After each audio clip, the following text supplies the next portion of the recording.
Hello friends, मैं हूं स्नेहिल और आप देख रहे हैं स्नेहिल 360। अभी मैं अपने फार्म पे हूं जहां पे हमारा बटेर डला हुआ है, सोनाली की मुर्गी डली हुई है। और जैसे कि आप मेरे पीछे देख रहे होंगे, हमारे फार्म पे हम साथ ही साथ फ़िश फार्मिंग भी करते हैं और फ़िश फार्मिंग के लगभग हमारे पास 4 तालाब है। तो बेसिकली हम यहाँ पे इंटीग्रेटेड मॉडल पे काम कर रहे हैं। लेकिन आज की वीडियो मैं आपको बताने वाला हूँ बटेर फार्मिंग का एक जो मार्केटिंग का प्लान है कि बटेर को हम और कैसे दूसरे तरीके से बेच सकते हैं। हम बटेर को जिंदा तो भेजते हैं, लाइव ट्रांसपोर्ट तो करते हैं, और कैसे दूसरे तरीके से हम उसको प्रोसेस करके उसको फ्रोज़न मीट में कन्वर्ट करके उसको मार्केट में सेल कर सकते हैं और कैसे अपने प्रॉफिट को बढ़ा सकते हैं। तो आज की वीडियो में हम इसी टॉपिक पे बात करने वाले हैं। अभी मई का महीना चल रहा है और लगभग मई का महीना ख़त्म ही होने वाला है। लेकिन बटेर के साथ क्या होता है कि बटेर की जो डिमांड है गर्मी में थोड़ी सी कम हो जाती है। लेकिन अगले महीने जैसे ही जून का महीना ख़त्म हो जाएगा, जुलाई जैसे ही स्टार्ट करेगा, फिर से बटेर की डिमांड मार्केट में धीरे धीरे बढ़ने लगेगी। बटेर जो है ज़्यादातर ठंड में और बारिश में खाया जाता है, जिसमें भी ठंड के महीनों में काफ़ी ज़्यादा इसकी डिमांड रहती है। लेकिन अगर आपको बटेर को पूरे साल भर सेल करना हो तो बटेर को आप कौन कौन से तरीके से बेच सकते हैं, उस बारे में मैं आपको बताने वाला हूँ। जब मैंने बटेर फार्मिंग की शुरुआत की थी, उसी साल मैंने ये जो फ्रोज़न बटेर है, बर्फ़ में बटेर को पैक करके जो सेल किया जाता है, उसकी शुरुआत की थी। शुरुआत में मैंने 500 बटेर से लेके 1000 बटेर तक, 2000 बटेर तक अपना पूरा का पूरा बर्फ़ में पैक करके सेल किया है। मैंने लगभग 3 साल पहले मेरा जो 2000 बटेर का पूरा बैच था, उसको पूरा का पूरा ड्रेस करके आइस में पैक करके अपने जो बायर है उसको सेल किया था। लेकिन अभी मैंने ये काम बंद कर दिया। उसका कारण ये है कि मैं जिस जगह पे रह रहा हूँ वहाँ पे ट्रांसपोर्ट की थोड़ी सी दिक्कत हो जाती है। और ट्रांसपोर्ट ही, अगर आप कोई भी बिजनेस कर रहे हो तो उसमें सबसे बड़ा जो आप कह सकते हैं फैक्टर होता है, वो ट्रांसपोर्ट ही होता है। तो मुझे ट्रांसपोर्ट में काफ़ी ज़्यादा दिक्कतें आ रही थी, इसलिए मैंने फ्रोज़न बटेर से शिफ्ट होके जिंदा बटेर पर फोकस करना स्टार्ट किया और फार्म से जिंदा बटेर का सेल करना स्टार्ट कर दिया था। लेकिन सबसे पहले बात करते हैं कि फ्रोज़न बटेर या फ्रोज़न क्वेल होता क्या है। अगर हम जिंदा बटेर को ड्रेस करके उसको कट लगा के काट करके अच्छे से ब्लड को साफ करके उसकी पूरी तरीके से सफाई करके अगर बर्फ़ में पैक करते हैं, बर्फ़ में उसकी आइसिंग करके अच्छी तरीके से एक एयर टाइट बॉक्स में पैक करते हैं, तो उसको लगभग हम 1 महीना आराम से रख सकते हैं।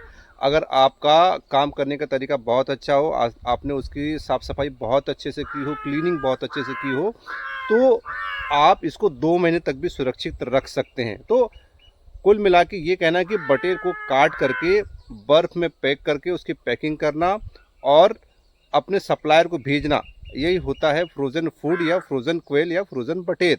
तो अगर जितने भी किसान भाई बड़े शहरों के नज़दीक रह रहे हैं तो उनके लिए ये बड़ा बड़ा अच्छा और बड़ा आसान बिजनेस है।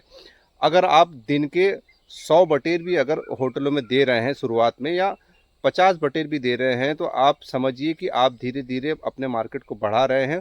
और फ्रोज़न बटेर का, फ्रोज़न क्वेल का जो मार्केट है पूरे साल भर रहता है। तो आज बात करें खर्चे की, तो अगर बटेर को ड्रेस करके बर्फ़ में पैक करना हो, पैक करके उसको ट्रांसपोर्ट करना हो, तो कितना खर्चा आ जाता है।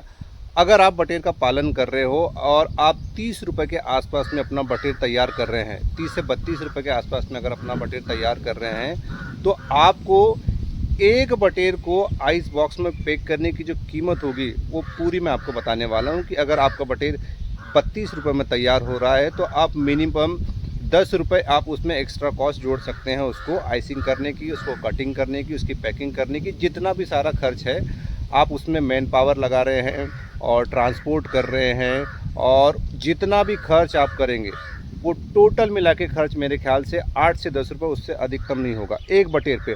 मैं 10 रुपये या 8 रुपये पे ज़्यादा बोल रहा हूँ। जब हमने हमारे बटेर को फ्रोज़न में कन्वर्ट करके भेजा था, तो हमको मिनिमम खर्च एक बटेर पे ट्रांसपोर्ट सहित 6 रुपये के आसपास आया था। 3 साल पहले की बात कर रहा हूँ। तो अभी हम अधिकतम जो उसमें लागत का अनुमान लगा सकते हैं वो 8 से 10 रुपये हो सकता है। अगर आप 30 से 32 रुपये में कोयल को तैयार कर रहे हैं और फिर उसको फ्रोज़न में कन्वर्ट कर रहे हैं, तो आप 42 रुपये के आसपास में एक फ्रोज़न बटेर तैयार कर सकते हैं।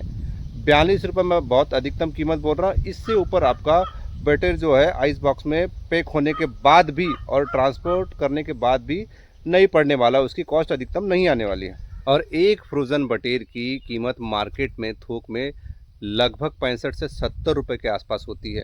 अगर आप 42 रुपये के आसपास में एक फ्रोज़न बटेर तैयार कर रहे हैं और उसको मार्केट में थोक में 65 से 70 रुपये के आसपास रुपये में भी बेच रहे हैं, तो आप 20 से 25 रुपये का प्रॉफिट आराम से कमा सकते हैं। देखिए, बटेर को होटलों और ढाबों में उसका जो है टिक्का बनाया जाता है, तंदूर बनाया जाता है और ग्रेवी के रूप में बना के बेचा जाता है। अगर हम किसी भी होटल वाले को या ढाबे वाले को फ्रोज़न बटेर अगर देंगे, बर्फ़ में पैक करके देंगे, तो वो बटेर उसके पास लगभग 7-8 दिन या 1 हफ़्ता आराम से फ्रेश रहेगा। और जितना फ्रेश मीट वो अपने कस्टमर को बेचेगा, उतनी ही डिमांड उसके पास बटेर की बढ़ेगी। तो फ्रोज़न बटेर जो है सप्लायर के लिए और बायर दोनों के लिए ही फ़ायदेमंद होता है। एक तो वो फ्रेश रहता है, ज़्यादा दिन तक रह सकता है और उसकी डिमांड भी जो है मार्केट में हमेशा बनी रहेगी। जितने भी फार्मर बड़े शहरों के नज़दीक में रह के फार्मिंग कर रहे हैं या बड़े शहरों में रह के ही फार्मिंग कर रहे हैं, तो वो मार्केटिंग के इस तरीके को भी अपना सकते हैं कि वो होटलों और ढाबों में संपर्क करें फ्रोज़न बटेर के लिए या बर्फ़ में पैकिंग किए हुए बटेर के लिए और उनको सप्लाई करें। अगर इस तरह की सप्लाई आपके हाथ में आ जाती है या आप इस तरह की सप्लाई स्टार्ट करना शुरू कर देते हैं, तो आपके पास पूरे साल भर का मार्केट होगा। और फ्रोज़न बटेर से मैं आपको सच बता रहा हूँ, काफ़ी ज़्यादा प्रॉफिट होता है, क्योंकि उसमें आपको क्योंकि इसमें आपके माल के ख़राब होने का डर भी बिल्कुल नहीं के बराबर होता है और सप्लाई भी आप हमेशा अपने पास रेडी रख सकते हैं। क्योंकि अगर आपके पास आज आपने फ्रोज़न बटेर तैयार किया हो और वो आज सेल नहीं भी हुआ, अगले 2 दिन तक सेल नहीं भी हुआ हो, तो वो काफ़ी दिन तक आपके पास स्टॉक में आराम से रह सकता है। ये थी आज के वीडियो में फ्रोज़न बटेर की जानकारी कि कैसे हम बटेर को बर्फ़ में पैक करके उसको सुरक्षित रख के मार्केट में सेल कर सकते हैं और अपने बिजनेस को बढ़ा सकते हैं। तो मिलते हैं अगले वीडियो में, तब तक के लिए धन्यवाद।